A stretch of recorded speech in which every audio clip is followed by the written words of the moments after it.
안녕하세요. 오늘의 데일리 뉴스레터에 오신 것을 환영합니다. 최근 몇 년간 한국 조선업체와 미 해군 함정산업 간의 협력에 대한 관심이 국제사회에서 뜨거운 주제가 되었습니다. 미 해군 함정 프로젝트의 참여 가능성에 대한 흥미가 높아짐에 따라 한국 조선업체들은 미국의 주요 함정 제조업체들과 직접 접촉하고 방문을 수행해 왔습니다. 이러한 방문의 목표는 단순히 공장을 방문하고 생산시설을 살펴보는 것뿐만 아니라 국제 함정 제조 산업에서 협력 기회를 탐색하고 수출 시장을 확대하는 것입니다. HD 현대중공업, HJ중공업, SK오션플랜트, 한화오션과 같은 한국 조선업체야 등장으로 미국에서의 생산 및 기술에 대한 이해가 그들의 국제 전략의 중요한 부분이 되고 있습니다. 생산 프로세스에 대한 이해뿐만 아니라 국방부 및 한국 조선업체 대표들은 미 해군 함정 프로젝트의 참여 가능성에 대한 협상 및 논의도 진행했습니다. 이는 한국의 함정 산업에 대한 국제적 협력 강화 및 국방 및 조선 산업 분야에서의 중요한 발전 단계입니다. 우리는 이 문제에 대해 더 자세히 알아보도록 합시다. 미 해군 함정의 건조와 수리에 한국 조선사들이 참여할 수 있을 거란 관측이 제기되면서 한국 방산이 미 함정 사업에 참여할 가능성이 높아지고 있기 때문인데요. 17일 방사청에 따르면 방사청과 조선업체 대표단이 지난 1315일 미국의 조선소 및 함정 획득 관련 기관을 찾아 현지 시설을 둘러본 것으로 알려졌습니다. 이번 현장 방문은 함정 사업 분야의 대미 협력 및 수출 지원 활동의 일환으로 이루어졌는데 국내 조선업체 중에서는 HD현대중공업과 HJ중공업, SK오션플랜트, 한화오션 등 4개사가 함께했습니다. 방사청 관계자에 따르면 작년 1월부터 2번에 걸쳐 진행한 한미 함정 사업 분야 교류 협력 회의에서 우리 업체들의 현장 방문이 처음 논의된 것으로 알려졌습니다. 이후 올해 3월 미 해군 해상체계사령부 NAVSEA에서 정식으로 우리를 초청했고 이번에 방문하게 된 겁니다. NAVSEA는 미 해군이 필요로 하는 함선 및 전투체계 획득을 위해 연구개발과 함선 건조 등의 임무를 수행하는 곳으로 이번에 우리 조선업체 대표단은 NAVSEA에서 미 해군의 함정 사업 담당자들과 사업 참여를 위한 협력 방안을 논의했습니다. 여기에 더해 우리 방산 대표단은 미 함정 획득 기관인 NAVSEA와 함께 헌팅턴 잉걸스, 오스탈, 지디나스코, 노퍽 해군 조선소 등 미국 조선소를 찾아 현지 분위기를 살펴봤습니다. 방산업계에 따르면 헌팅턴 잉걸스와 오스탈은 미 해군의 알레이버크급 구축함과 인디펜던스급 연안전투함을 건조한 조선소이며 지디나스코와 노퍽 조선소는 함정 수리 및 정비를 전담하고 있는 것으로 알려졌습니다. 현재 조선업계에선 국내 조선사들이 미국 내 생산 거점을 인수하는 방식으로 미 해군 사업에 참여할 가능성을 점치고 있습니다. 한화오션의 경우 미 방산시장 진출을 위해 필라델피아에 있는 필리 조선소 인수를 검토하고 있는 중으로 이번에 NAVSEA와 함께 미 조선소를 잇따라 방문한 것과 이와 무관치 않다는 해석입니다. 실제로 우리 방산업계 관계자도 국내 조선소들이 미국 조선업체를 인수해 북미 방산시장에 본격 진출하려는 계획을 세우고 있다고 귀띔하기도 했습니다. 이렇듯 국내 조선업체는 미 해군 함정 수리 사업, 신조함정 건조 사업 등 다양한 사업에 걸쳐 미국 시장에 출사표를 던지고 있는데요. 오늘은 미 해군이 한국에 공식적으로 SOS를 친 이유가 무엇인지, 미 해군 사업에서 한국이 선택될 수밖에 없는 이유에 대해 자세히 알아보겠습니다. 미국은 20세기 초 당시 루스벨트 대통령의 대백색 함대 계획에 따라 대규모 해군을 건설하기 시작했는데요. 이때부터 성장한 미국의 조선 산업 인프라는 2차 세계대전 때 군함과 상선을 찍어내듯 생산하면서 독일과 일본을 압도하는 데 결정적 역할을 했습니다. 실제로 전후에도 미국은 다른 나라가 흉내낼 수 없는 초대형 항공모함을 비롯해 첨단 수상 전투함과 잠수함을 연이어 건조하며 위력을 과시했습니다. 그런데 이렇게 영원할 것 같던 미 조선업의 영광은 일본과 유럽의 급격한 성장으로 빛이 바래기 시작하는 등 세계 1등을 유지하는 미국도 자국 조선업 자체가 사양길에 접어들자 건함 능력이 쪼그라들었습니다. 특히나 높은 인건비와 열악한 설비로 인해 미 조선소는 경쟁국보다 비용이 23배나 비싸고 납기는 늦는 단점이 나타났고 주요 선사는 선박 발주처를 미국에서 한국을 비롯해 다른 나라로 돌리기 시작했습니다. 상황이 이러자 2000년대 초반부터 미국의 조선사들은 자국 해군과 해안경비대가 발주하는 특수선 사업으로 먹고 사는 신세로 전락하기에 이르렀습니다. 이런 이유로 미 해군에선 미국 조선업계에 대한 불신을 갖고 있는데 대표적 사례가 미 건함 역사상 최악의 실패로 꼽히는 연안 전투함 LCS 프로그램입니다. 앞서 미국은 LCS 프로그램에 천문학적 예산을 투입해 두 종류의 함정을 개발했는데 문제는 이들 함정이 취역 후 10년도 못 채운 채 연쇄 퇴역하고 있다는 점입니다. 예를 들어 주말 특급 구축함은 한 척에 4조 원 넘는 엄청난 건조 비용이 들어갔지만 이후 비용이 늘어나 3척만 건조된 채 사업이 종료됐습니다. 이렇듯 미 조선사의 군함 건조 능력이 떨어지는 건 주로 미 해군과 해안경비대가 발주한 선박을 건조하고 있기 때문에 조선소 면적, 도크, 각종 지원시설 규모가 한국의 공용 조선사들에 비해 상대적으로 영세하다는 이유에 있습니다. 실제로 미국 최대 군함 건조시설이라는 뉴포트 뉴스 조선소 규모도 HD 현대중공업의 3분의 1, 하나오션 옥포 조선소의 절반이 안 됩니다. 상황 이러자 포브스는 2021년 특집을 통해 자국 조선업의 심각한 상황을 분석하면서 중국과 해양 정책에서 갈등을 빚고 있는 것에 대해서도 우려의 목소리를 냈는데요. 미국은 전 지구를 작전 지역으로 삼는 대양 해군을 보유하고 있지만 군함수와 생산 능력이 중국에 비해 부족해 이를 보완해야 한다는 겁니다. 미 해군정보국의 자료에 따르면 중국 해군이 군함 340척가량 보유하고 있는 반면 미 해군은 300척이 안 되는 것으로 추산됩니다. 현재 미국의 방산 전문가들은 미 조선소에서 한 척이 건조될 시간에 중국에서는 3척이 만들어진다고 보고 있는데 전투함을 마치 복부 타듯 대량으로 찍어내는 중국의 속도를 미국이 따라가지 못하고 있는 실정인 겁니다. 그런데 사실 중국의 군함이 양적으로는 늘고 있으나 중국 기술력 특성상 실속이 없다고 볼 수 있는데요. 실제로 아직까진 미국이 핵추진 항공모함이나 핵추진 잠수함 숫자가 더 많으며 기술력 또한 중국이 따라잡을 수 없는 상황입니다. 하지만 중국이 무조건 머릿수로 밀어붙일 가능성을 대비해 미국 역시 만반의 준비를 해야 할 필요성도 있습니다. 이런 이유로 최근 미국은 한국에서 가능성을 엿보며 플랜 B를 준비하고 있는데 한국은 이때를 놓치지 않고 세계 1위의 우리 조선업의 능력을 발휘할 차례로 보입니다. 게다가 이번 기회를 통해 미국에게 역제안을 할 수도 있는데 예컨대 한국이 원자력 잠수함을 확보할 절호의 기회를 만들 수도 있는 상황입니다. 이런 가운데 최근 미국 여론조사 기관인 리얼 클리어 디펜스는 미 국방부가 중국의 군사력 증강에 맞서 해전에서 우위를 점하려면 한국과 일본에서 건조한 군함을 사들여야 한다고 강력히 주장했는데요. 그러나 한국의 조선업이 일본보다 훨씬 더 뛰어나기 때문에 한국에게 군함 건조 물량을 모두 다 맡길 가능성이 큽니다. 이런 이유로 앞서 2월 미 해군 군함 조달 사업 수장이 우리 조선소를 극비 방문해 선박 건조 분야의 최신 공정과 첨단 기술을 직접 눈으로 확인하고 기술력을 극찬했던 것으로 보이는데요. 미 해군 함정 프로그램 총괄 책임자인 미 해군의 PEO-10를 이끌고 있는 토마스 앤더슨 해군 소장 일행은 현대중공업, 대우조선해양, HJ중공업을 찾아 생산 공정과 제품을 둘러봤었습니다. 미 국방부의 가장 큰 인수 조직 중 하나인 PEO-10가 구축함 및 수륙 양용함 등 수상함에 대한 개발과 조달을 맡고 있는 만큼 미방산 수출에 물꼬를 튼 게 아니냐는 관측이 나왔었습니다.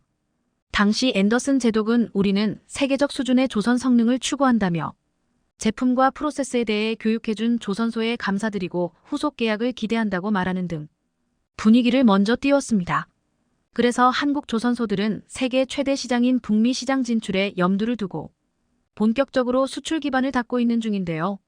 방산업계에 따르면 지난달 하나오션은 필라델피아 소재 필리조선소 인수를 추진하기 위해 실사단을 파견했습니다. 하나 측은 이번 실사단 파견 이전부터 인수를 위한 사전 조율을 진행해온 것으로 전해졌는데 미국 방산 조선 사업 진출을 위한 포석으로 보입니다. 이는 미 정부가 자국에서 일정 수준 이상 건조된 선박에만 운송 권한을 주기 때문인데 인수가 마무리되면 국내 기업이 처음으로 인수하는 미국 조선소로 기록될 전망입니다. 여기에 더해 최근 HD 한국 조선해양도 미국 해군 함정 사업을 위해 북미 조선소 인수나 지분 투자 등을 검토하고 있다고 공식적으로 밝혔는데요.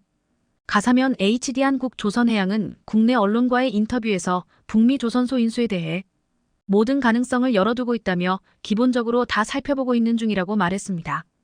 방산업계에 따르면 HD 한국 조선해양은 최근 미 오스탈 조선소 현지에서 관계자들을 만나 인수에 대한 초기 논의도 진행한 것으로 알려지는 등 여러 가지 상황을 준비 중인 것으로 보입니다. 그런데 사실 한국의 경우 미국뿐 아니라 캐나다 등 북미 시장이 크게 열려 있어 향후 미래가 매우 밝은데요. 얼마 전 CNN에서 세계 최고의 군함은 미국산이 아니라 한국산이다라고 특집 기사를 내보낼 정도로 전 세계 방산업계에서 이미 우리 실력이 충분히 입증됐기 때문입니다. 실제로 CNN은 우리 해군의 첫 이지스함인 세종대왕함을 세계 최고 함정 중 하나로 꼽았는데 가장 높은 사양과 저렴한 해군 하드웨어를 구축하고 있다고 평가했습니다. 이런 가운데 최근 미국뿐 아니라 캐나다도 우리 함정 건조 능력에 관심을 갖고 있는 것으로 알려지면서 수주 결실이 맺어질지 관심이 집중되고 있는데요. 앞서 5월 캐나다 연방조달청과 해군 관계자들은 HD 현대중공업 및 하나오션 조선소, 해군 잠수함 사령부를 찾아 3000T급 도산한 창호함급 잠수함과 건조시설을 직접 둘러보며 적극적인 관심을 표명했습니다. 현재 캐나다는 변화한 안보 환경에 대응하기 위해 812척의 신형 잠수함을 도입해 구형 잠수함을 교체하는 차기 잠수함 사업을 추진 중인데 규모만 58조 원에 달합니다. 캐나다 잠수함 사업에선 우리 도산 창호함급과 일본 다이게이급이 유력한 후보로 거론되고 있지만 여러 가지 상황을 볼 때 한국이 승리를 따놓았다고 할 만큼 수주 가능성이 큽니다. 국내 조선업체들은 지난 1987년 뉴질랜드에 군수 지원함을 처음 인도한 이래 36년 동안 11국에서 무려 24척의 해외 함정을 수주했는데요. 이제 우리 손으로 직접 만든 잠수함이 대서양, 태평양을 호위하는 가슴 벅차게 하는 일들만 남은 것 같습니다. 태국이 중국을 선택하는 잘못된 판단을 하면서 동남아시아 국가 중 유일하게 잠수함이 없는 국가로 전락하게 될 전망입니다. 엔진 논란이 불거졌던 중국산 잠수함 도입을 취소하기로 하는 등 호위함 구매로 대체하기로 한 건데 하지만 중국은 이마저도 조만간 한국에게 빼앗길 것으로 보입니다. 앞서 한국 잠수함을 도입하려고 했다가 중국을 택해 자충수를 두고 만 태국이 뒤늦게 피눈물을 흘리며 한국에게 매달리고 있다는데 어떤 상황인지 자세히 알아보겠습니다. 태국이 독일산 엔진 탑재를 둘러싼 갈등 끝에 결국 중국산 잠수함 도입을 취소하고 대신 중국에서 호위함을 구매하기로 퉁치기로 했습니다. 방콕 포스트에 따르면 이달 22일 수틴 클랑생 태국 국방부 장관은 애초 계획된 중국산 S-26T 잠수함을 구매하지 않고 대신 중국산 호위함을 주문할 예정이라고 밝혔습니다. 그는 세타 타위신 총리의 중국 방문 기간 동안 이 문제가 논의됐고 중국도 계약 변경을 고려하기로 했다며 현재 세부 사항을 협의 중으로 다음 달 중 새로운 계약이 체결될 수 있다고 말했습니다. 그러면서 호위함 수입에는 잠수함보다 10억 밭 많은 170억 밭이 투입된다며 잠수함 구매를 위해 이미 중국에 지급한 비용은 호위함 구매 비용으로 이전될 것이라고 했습니다. 이렇듯 중국의 역대급 사기로 논란이 불거졌던 태국 해군의 잠수함 구매 사업이 결국 무기한 보류되는 한편 태국 정부가 잠수함 구매를 위해 마련한 예산을 중국 신형 호위함을 구매하는데 쓰기로 한 겁니다.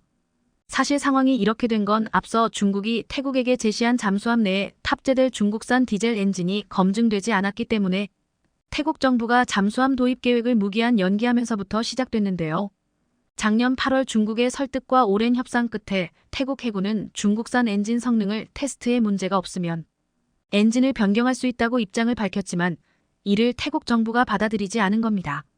그것도 그럴 것이 잠수함은 조용한 게 생명인데 중국산 디젤 엔진은 소음이 심해 기본적인 기능조차 기대할 수 없는 상황입니다.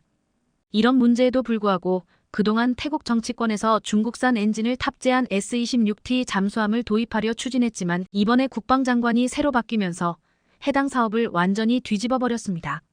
원래 태국의 계획은 중국산 S-26T 잠수함 도입을 완전히 백지화시키려 했지만 중국 측에서 일방적인 계약 파기라며 태국에 돈을 환불해 줄 수 없다고 으름장을 내놓자 잠수함 대신 그 돈으로 중국산 호위함을 사겠다고 계획을 바꾼 것으로 보입니다. 그래서 이번에 태국 정부가 중국산 잠수함 도입 사업을 완전히 취소한 건 아니라는 입장을 밝힘과 동시에 대잠수함 작전 능력을 갖춘 호위함 수입으로 계약 변경을 추진하겠다고 한 겁니다. 그런데 사실 태국은 자신들의 입장에서는 중국에게 사기를 당한 격이라고 억울함을 호소하고 있는 중인데요. 이라고 방산업계에 따르면 앞서 2017년 태국은 중국 선박중공국제무역공사와 S-26T 위안급 잠수함 3척을 도입하는 4억 달러 규모의 계약을 체결했습니다. 당시 한국 잠수함을 도입하자는 의견이 우세했지만 중국에서 태국에게 가격적으로 유리한 조건을 내걸고 혹해서 막판에 중국 잠수함을 도입하는 것으로 마무리됐던 겁니다. 대신에 조건은 잠수함에 독일 MTU-396 디젤 엔진을 장착하기로 했던 겁니다. 하지만 중국으로의 무기 수출을 금지하는 EU의 조치에 따라 독일이 해당 엔진 수출을 금지하면서 잠수함을 둘러싼 중국과 태국의 갈등이 불거졌습니다. 독일의 수출 불허 입장에 당시 중국은 자국산 엔진을 대체 방안으로 제시했지만 이를 태국이 거부하면서 한때 계약 해지 가능성까지 거론될 정도로 사태가 심각했습니다. 그런데 지난 9월 태국 해군 총사령관이 중국에 주문한 S-26T 위안급 잠수함에 독일제 MTU-396 디젤 엔진 대신 중국제 CHD-620 디젤 엔진 개량형 모델을 탑재하는 걸 승인하면서 마무리되는 듯 했습니다. 하지만 이렇게 중국제 디젤 엔진 탑재하려 했다가 결국엔 성능 이슈로 이번에 계약이 취소되는 굴욕을 맞게 된 건데요. 중국산 엔진의 성능이 독일 엔진에 뒤지지 않는다고 억지 주장한 중국의 가스라이팅이 사실 이번에 태국에서 잠수함 대신 중국 호위함 구매로 전환됐지만 결국엔 한국의 호위함이 있기 때문에 이마저도 취소될 예정으로 보입니다. 중국 호위함이 잠수함만큼이나 심각한 결함을 갖고 있어서인데 이번에는 결코 중국의 헛돈을 쓰지 않겠다는 태국의 의지가 강해 보이는데요. 앞서 8월에도 SNS를 통해 중국 해군의 94명 상급 핵잠수함이 대만 해협 부근에서 심각한 사고를 당했다는 소식이 일파만파 퍼지는 등 중국 나름 고도의 기술을 집약해 만들었다는 핵잠에서도 심각한 결함이 발견되자 이제는 중국을 정말 손절해야 한다는 이야기가 나오고 있는 겁니다. 실제로 당시 해당 소식에 대해 중국은 극구 부인했지만 결국엔 중국 핵잠이 영국과 미국 잠수함을 잡기 위한 함정에 걸려 시스템 오류가 발생해 침몰했다는 사실이 드러났었습니다. 이런 상황에 최근 한국이 대구급 호위함 FFX 배치 프로그램을 마무리하면서 태국이 중국산 대신 한국 호위함에 군침을 흘릴 수밖에 없는 상황이 됐는데요. 방산업계에 따르면 지난 24일 롤스로이스의 최신형 가스터빈과 디젤 발전기가 장착된 대구급 신형 호위함 마지막 함정이 우리 해군에 인도됐습니다. 앞서 2012년 롤스로이스는 우리 해군의 대구급 신형 호위함 추진체계의 주동력원 공급업체로 선정된 후 8척의 호위함에 MT-30 함정용 가스터빈을 공급했습니다. MT-30은 인도 당시와 동일한 최대 파워를 제공하는 건 물론 작동 편의성과 주당 약 1시간에 불과한 짧은 유지보수 시간으로 탁월한 성능을 높이 평가를 받았습니다. 여기에 더해 대구급 다음으로 진행되는 한국 최신 호위함 FFX 배치 3 충남함이 확 달라진 성능 또한 놀라움을 더하고 있는데요. 지난 4월 진수식을 거행한 충남함은 해군의 3100T급 대구급에 이은 3600T급의 첫 번째 호위함으로 광개토대왕함과 크기가 비슷해 이름만 호위함이지 구축함과 다름없습니다. 해군에 따르면 충남함은 함정에 두뇌라 할 전투체계, 주요 탐지 장비, 무장 등이 모두 국산 장비로 구성됐는데 5인치 함포, 한국형 수직 발사체계, 대함 유도탄 방어 유도탄, 함대함 유도탄, 전술함 대지 유도탄, 장거리 대잠어뢰를 장착했습니다. 특히 국내 기술로 개발한 다기능 위상 배열 레이더를 처음으로 탑재했으며 이지스 레이더와 같이 사면 고정형으로 장착해 전방위 대공대함 표적에 대한 탐지 추적과 다수의 대공 표적에 대한 동시 대응이 가능합니다. 사실 기존 인천급이나 대구급은 회전형 탐지 레이더와 추적 레이더를 별도로 운용해 레이더 탐지 공백이 발생했지만 화전철 빨지 레이더와 레이더 팔지 공백이 발생했지만 충남함 마스트는 복합 센서 마스트 방식으로 제작해 이런 문제를 해결했습니다. 충남함에는 사면 고정형 MFR 뿐 아니라 적외선 탐지 추적 장비가 마스트에 포함됐고 스텔스형 설계를 적용했다는 게 해군의 설명입니다. 여기에 더해 충남함의 추진체계는 대구급과 같은 하이브리드 방식으로 만들어 수중 방사 소음을 최소화하고 국내 개발한 선체 고정형 소나와 예인형 선배열 소나를 운용해 대잠전 역량이 한층 더 강화됐는데요. 이처럼 성능이 업그레이드된 충남함은 올해 시험평가 기간을 거쳐 내년 12월이면 해군에 인도될 예정으로 전력화 과정을 거쳐 조만간 작전에 배치될 것으로 보입니다. 그런데 장거리 대잠어뢰를 탑재한 충남함 진수 소식에 벌써부터 중국이 긴장하는 등 시기와 질투가 가득 찬 반응이 잇따라 쏟아졌는데요. 중국 네티즌들은 겨우 이 정도로 유난을 떠는 거냐, 무게 중심이 별론 것 같다 넘어지는 것 아니냐, 충남함의 크기는 한국 땅이 작다고 말하면 사이즈가 이해된다. 디자인이 별로다. 겉모습이 못생겼고 앞이 너무 무거워 뒤집힐 것 같다. 저게 좋아 보이는지 의문이다. 인도 호위함이 더 좋아 보인다. 인도랑 너무 비슷하다. 레이더와 화력 수준을 보면 발전 가능성도 없고 함포는 필요 이상으로 많다. 크기가 너무 작아 보인다 등의 비난이 잇따랐습니다. 사실 중국에서 이런 반응이 나오고 있는 건 재작년에 건조한 중국 54A 호위함이 한국과 직접적으로 비교될까 자격지심이 있는 것으로 보입니다. 앞서 환구시보는 54호형 호위함 진수식 이후 54호형이 중국 해군 함대를 확장하고 전투태세를 높이는 데 최선의 선택이라며 자화자찬했습니다. 54호형은 대공전과 대함전, 대잠전, 연안작전과 원양작전을 수행할 수 있으며 배수량은 4053kg로 한국의 충무공 이순신급보다 작습니다. 이 함정은 120km 거리 내 표적 40개를 동시 추적할 수 있는 3차원 대공대수상 탐색 레이더, 미사일 통제, 표적 획득 레이더 등을 갖추고 있으며 수직발사관 32셀에 사거리 50km인 HQ-16 중거리 함대공 미사일을 탑재합니다. 그런데 실제로도 한국과 중국의 호위함 성능은 비교할 수 없을 정도로 천지 차이가 나는데요. 심지어 이미 이 같은 현실을 태국 해군이 확인해준 상태로 태국 정부가 중국산은 더 이상 못 쓰겠다며 대우조선해양의 호위함 추가 주문을 검토하고 있다고 직접 밝혔습니다. 앞서 태국 해군은 중국으로부터 나레수항급 호위함을 구입해 운영을 했고 한국에서는 인천급 호위함을 개량한 푸미포 나두냐덱급 호위함을 도입해 운영을 했는데 성능이 하늘과 땅 차이로 벌어진 겁니다. 두 함정의 무장과 전자장비 모두 같은 서방 제품을 장착했음에도 성능에 엄청난 차이가 나자 중국의 적극적인 액션에도 불구하고 완전히 돌아서며 결국 한국을 택했습니다. 실제로 태국 해군은 한국산 호위함 구매를 위해 이미 내년도 예산안에 구입 비용을 반영한 상태로 계약 체결 소식만 기다리면 될 것 같은데요. 굳이 우리의 최신 호위함인 충남급과 중국의 54호급을 비교하자면 일단 중국 호위함은 내부에 건축용 강목을 싣고 다닐 정도로 언제 고장이 날지 시한폭탄과 같은 성능의 문제가 있습니다. 추진체계의 경우 충남급과는 비교할 수 없을 정도로 54호급은 디젤 엔진만 장착하고 가스터빈이 없습니다. 정숙성의 문제에서도 충남급은 전기 모터를 장착해 소음이 거의 없어 적에게 발각될 일이 거의 없지만 중국은 디젤 엔진으로 풀 가동시켜야 하기 때문에 엄청난 소음이 발생합니다. 수직발사관도 단순한 숫자가 아닌 화력이 비교조차 되지 않는데 충남급 단 한 척만으로도 54호급 여러 척을 상대하고도 남는 상황입니다. 상황이 이러자 한국 신형 호위함 때문에 중국 군사 전문가들이 골머리를 앓고 있는 중이라고 하는데요. 특히나 중국의 군사 전문가들은 충남급의 최초로 탑재된 국산 다기능 배열 레이더에 주목하고 있는데 해당 레이더가 360도 전방위로 탐지 추적할 수 있는 시스템이기 때문입니다. 이는 KF-21의 AESA 레이더 개발 과정에서 개발한 기술을 적용한 것으로 충남급의 탐지 체계는 전과 비교할 수 없을 정도로 비약적으로 발전했습니다. 실제로 한국은 이제 한국산 이지스 시스템으로 우리만의 이지스함을 건조하는 게 가능해졌는데요. 충남함이 미니 이지스라고 불리고 있는 만큼 중국이 크게 두려워하고 있는 이유가 있는 것으로 보입니다. 한국의 선박 수주를 모조리 가로채려 했던 중국이 사우디에서 나타난 놀라운 상황에 입을 다물지 못하고 있어 화제입니다. 중국 조선소들은 시진핑의 1:1로 전략에 따라 사우디 진출을 모색해왔습니다. 그간 석유까지 대거 사들이며 유조선 수주에 공을 들여온 것인데 하지만 한국 때문에 모든 꿈이 물거품이 되고 있다는 분석입니다. 현재 사우디에서 무슨 일이 벌어졌는지 자세히 알아보겠습니다. 현대중공업은 2017년 사우디와 합작 조선소 건설에 합의한 바 있습니다. 1996년 세운 베트남 조선소 이후 두 번째 해외 조선소를 계획했던 것입니다. 그리고 2019년 사무디와 기술 라이선스 계약을 체결했습니다.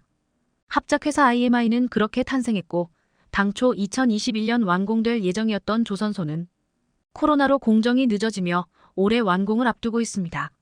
사우디 동북부 깅살만 조선산업단지 내에 건설될 예정입니다. 150만 평 규모로 조성되며 축구장 700개가 들어가고도 남을 정도의 압도적 크기를 자랑합니다. 현대베트남 조선 30만 평과 비교하면 약 5배에 달합니다. 현대중공업 울산 조선소는 180만 평인데 이를 제외하면 단일 조선소 기준으로는 세계 최대 규모입니다. 이곳에서는 연간 40척 이상의 선박 건조가 가능합니다. 현대중공업은 올해 사우디 현지에 100명 이상 인력 파견을 준비하고 있습니다.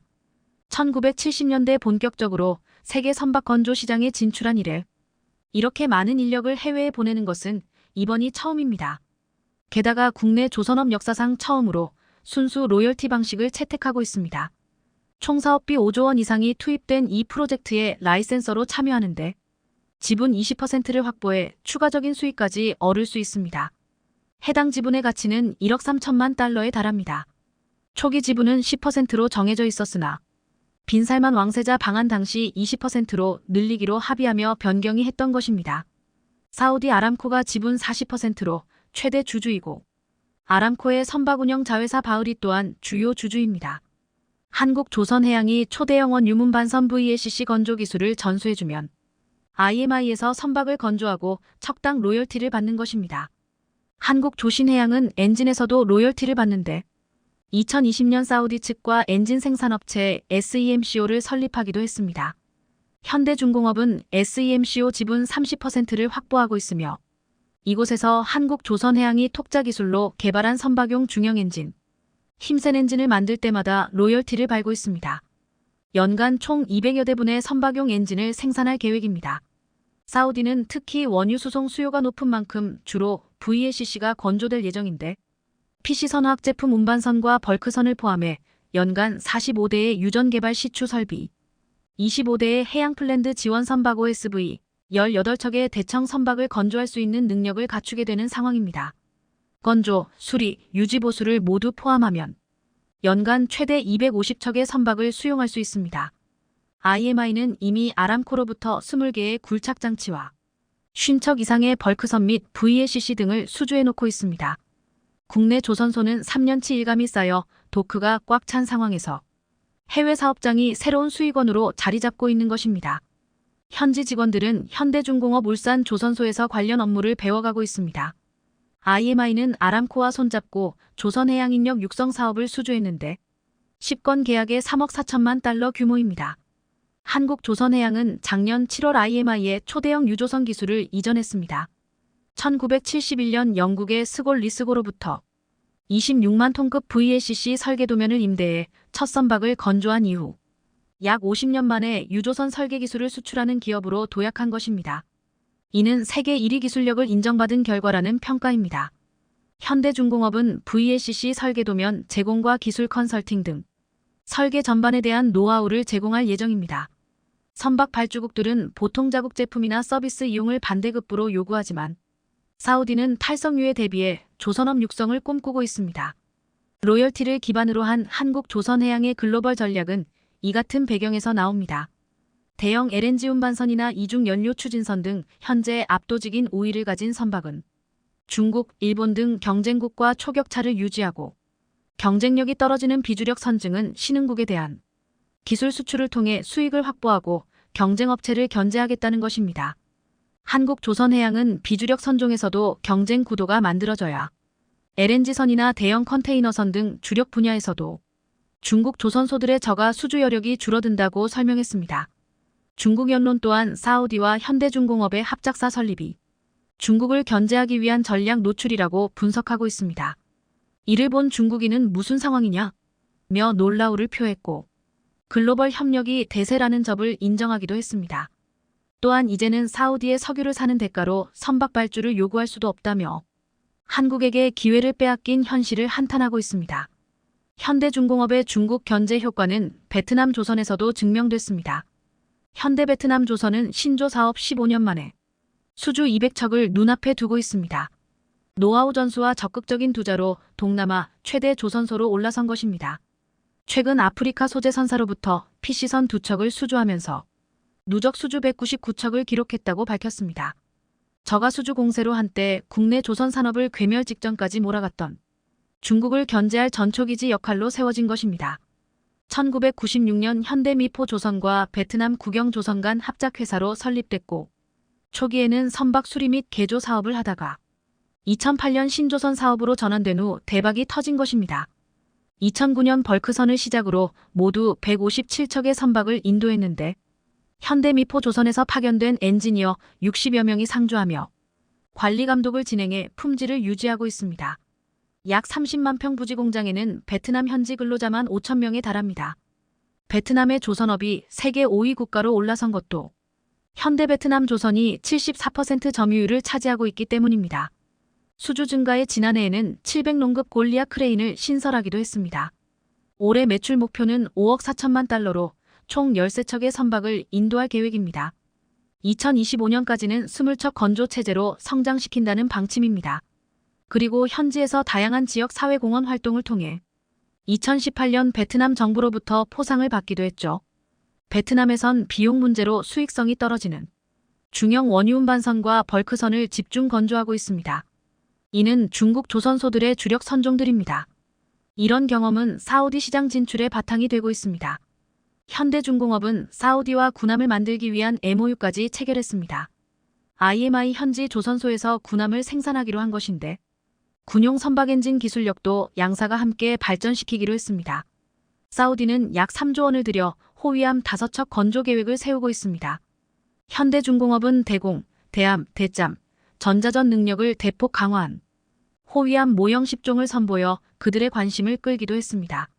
사우디는 군함 건조에서도 로컬 콘텐츠를 요구하고 있습니다.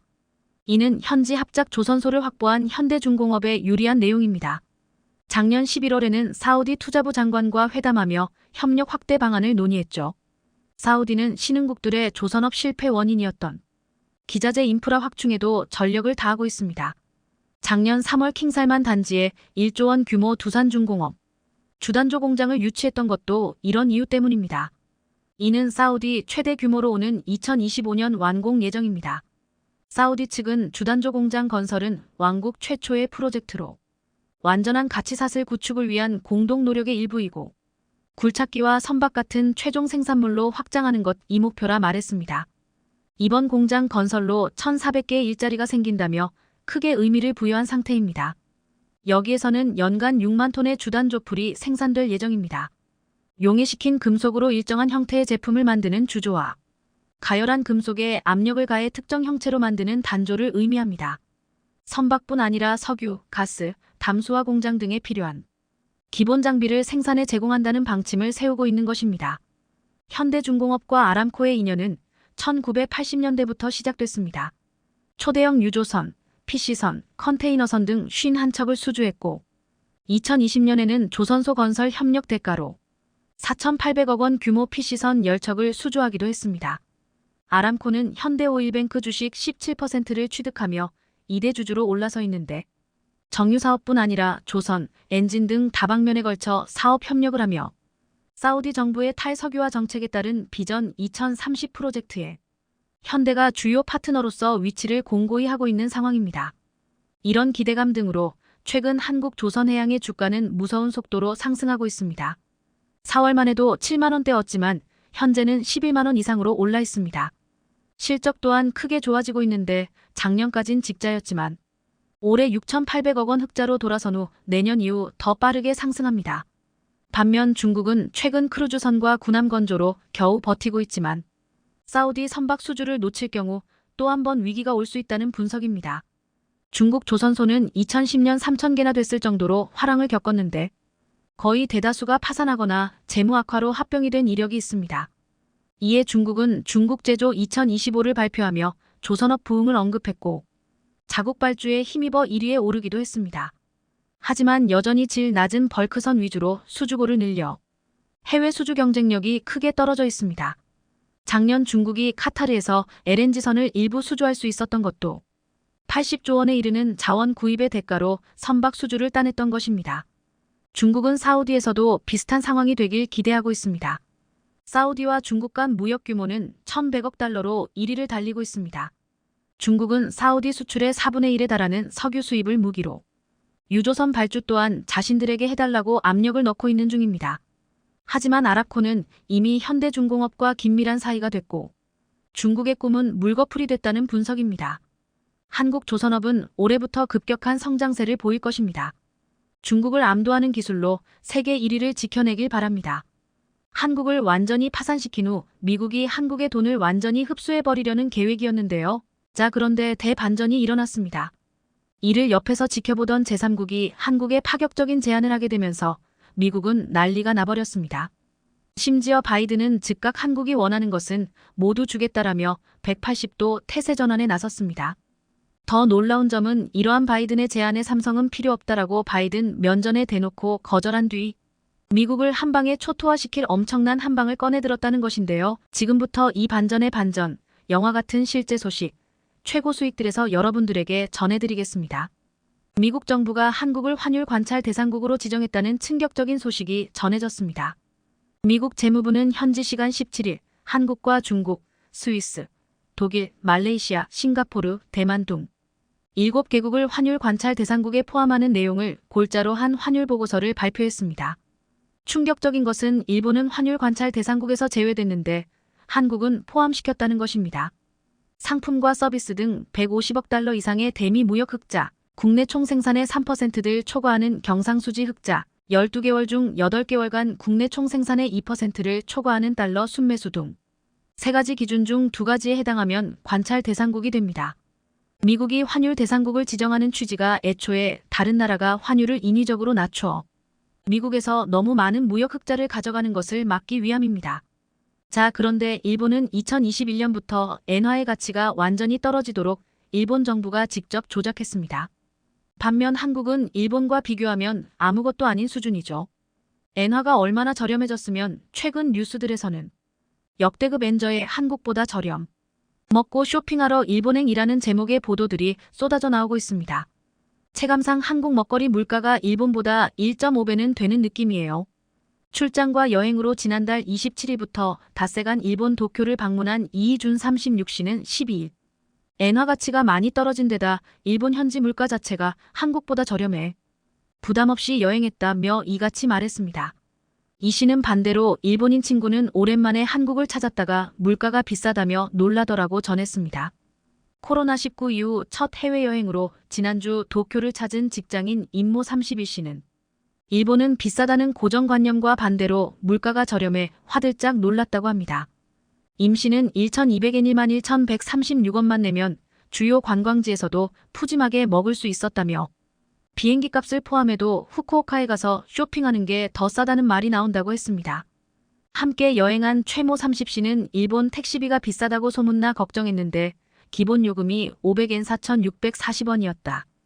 오히려 서울 택시 기본 요금 4,800원보다 쌌다고 했습니다.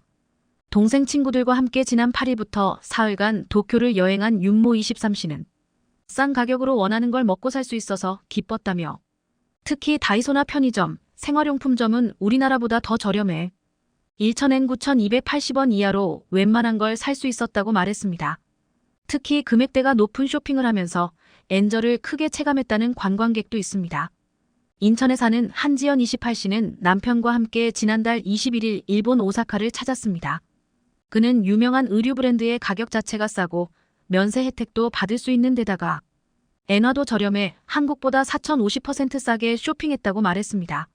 상황이 이런데도 미국은 일본은 리스트에서 제외한 채 한국을 환율 대상국으로 지정하고 한국에 대한 집중 감시를 시작했습니다. 자, 그런데 더 충격적인 것은 따로 있었습니다. 미국 메모리 반도체 1위 업체이자 세계 2위로 등극한 마이크론은 이미 앞으로 20년에 걸쳐 뉴욕주 등에 1천억 달러 약 127조 원을 들이는 대규모 메모리 반도체 생산단지를 구축하겠다는 계획을 발표했는데요. 최근 중국이 마이크론 제품에 대한 강력한 규제를 발표하자 미국은 한국에 중국과 거래를 끊으라는 식의 강한 압박을 전해왔습니다. 자, 그런데 너무나 수상하고 충격적인 소식이 전해졌습니다. 한국에는 중국과 관계를 완전히 끊어버리라던 미국, 한국이 중국과 싸우고 난리가 나는 동안 미국의 마이크론은 중국 시안 공장에 7,700억 원을 투자하겠다는 충격적인 발표를 했습니다.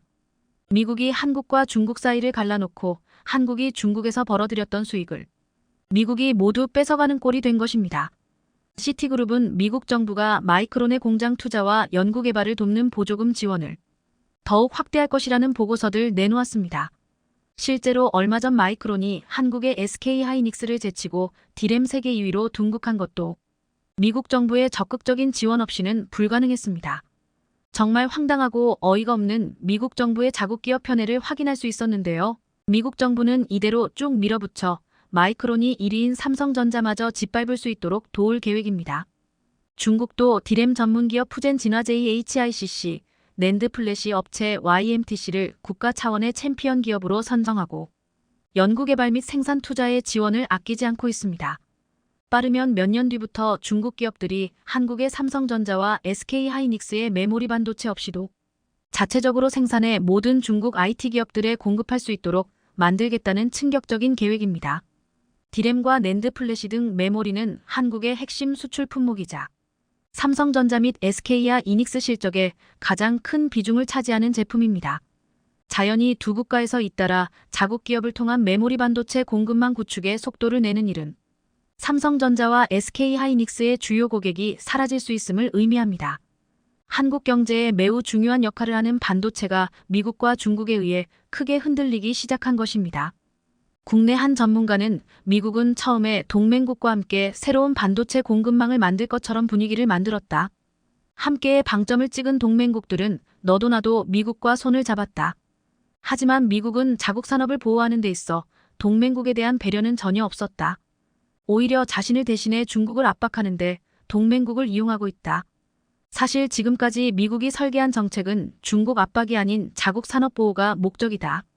중국 견제는 자국 산업 보호 과정에서 필연적으로 따라오는 조치라고 볼 수 있다 전했습니다. 자, 그런데 대반전이 일어났습니다. 유럽연합이 한국에 파격적인 제안을 하자 미국과 중국은 초비상이 걸렸습니다. 유럽연합은 한국의 삼성전자와 SK하이닉스가 미국도 중국도 아닌 유럽의 초대규모 반도체 공장을 지으면 바이든과 시진핑으로부터 자유로울 수 있다며 안전성을 강조했습니다. 실제로 유럽연합은 지금까지 단 한 번도 한국의 뒤통수를 때린 적이 없고 한 번 한 약속은 반드시 지켜왔습니다. 무려 61조를 반도체 지원금으로 쓰겠다고 발표한 유럽연합, 삼성과 SK가 미국인 직원들의 복지와 어린이집까지 책임지고 심지어 기밀 정보까지 모두 내놓으라고 한 미국 정부와 달리 유럽연합은 너무나 깔끔하게 아무런 조건도 걸지 않았습니다. 반도체 업계의 정통한 관계자는 반도체 산업에서 수율 등 핵심 정보는 곧 기업의 경쟁력이다며 미국이 자국 반도체 산업을 키우겠다는 방침을 명확히 한 상황에서 인텔, 마이크론 등 미국 업체들에게 삼성과 SK의 정보가 유출되지 않을 것이란 보장이 없다고 꼬집었습니다. 특히 이유는 반도체뿐만 아니라 구형 공정 생산과 연구개발 R&D, 설계 등 반도체 생태계 전 부문으로 지원 영역을 확대키로 하면서 더 주목을 받고 있는 실정입니다. 대반전은 이뿐만이 아니었습니다. 최근 유럽에서는 중국에 대한 부정적인 여론이 확산하는 동시에 한국에 열광하고 있습니다.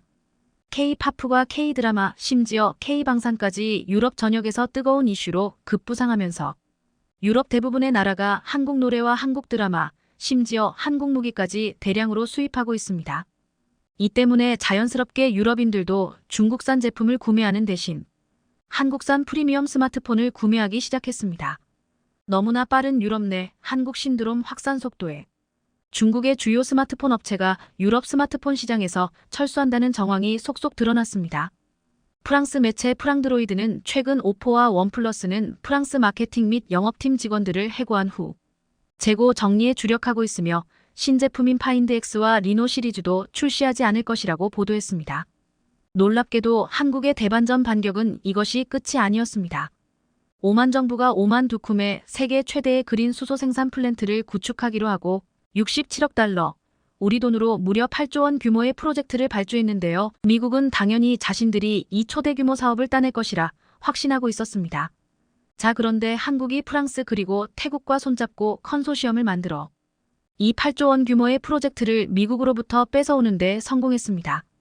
한국경제TV 취재 결과 포스코, 삼성엔지니어링을 중심으로 꾸려진 컨소시엄에 프랑스, 태국 기업도 참여하기로 한 것으로 확인됐습니다.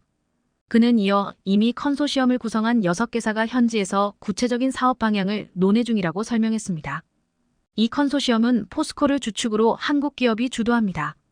포스코가 28%로 가장 많은 지분을 보유하고 있고 삼성엔지니어링 12%, 한국남부발전 등 발전 공기업 두 곳을 합쳐 한국이 총 64%를 차지합니다. 한국의 완벽한 승리죠.